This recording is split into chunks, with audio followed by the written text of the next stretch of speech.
Hello mga paps, nandito tayo sa kanilang food court. Ayan, maghanap kami ng makakain. Ito parang mukhang masarap matry nga namin ito. Yan yung ilalagay sa pasta na in-order namin. What food is this? It's Thai? Thai food? Sorry? The type of food from Thailand? Yeah, it's like fast food. Oh, no. Food, but Japanese. It's a mix of kind of food. Okay, thank you. Ano to? Bestseller?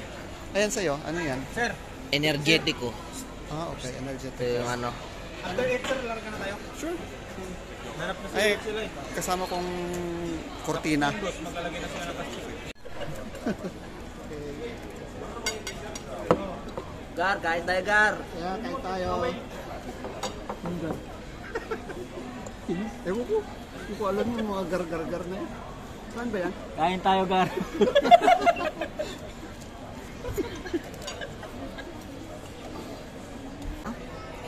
Hindi mo na ba panood dyan? Facebook? Gar. Lemonade.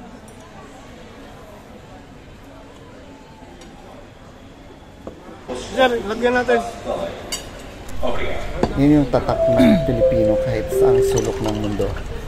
Yung kakain kayo tapos kami kasi ang drinks namin is lemonade tapos hindi siya bottomless.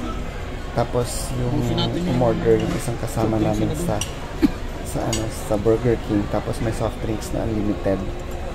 Tapos ayun, inom tapos refill tapos nilalagyan niya yung baso namin kasi wala na kaming drinks. Yan ang tatak ng Pilipino. Parang sombrero ni Magsitong. Hindi na tali. Lagyan mo sa galon.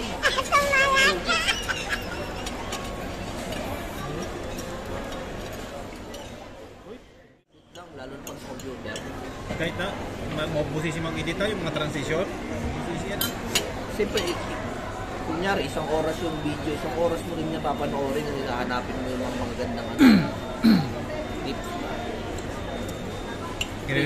I-review mo pa yan. Siyempre, yung mga ano nila, yung mga batas. Kaya nga sa mga nag-vlog, mayroong taga, Editor-in-chief. O sila na bahala mag-edit. Ang kikinis natin, di ba? Madaya ako. Extra plus lang. Kasama namin. Tingnan mo kasi, balikan mo doon.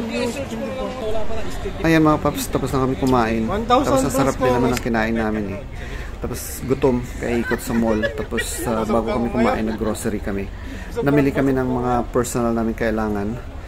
Then, pagkatapos nito, uwi na.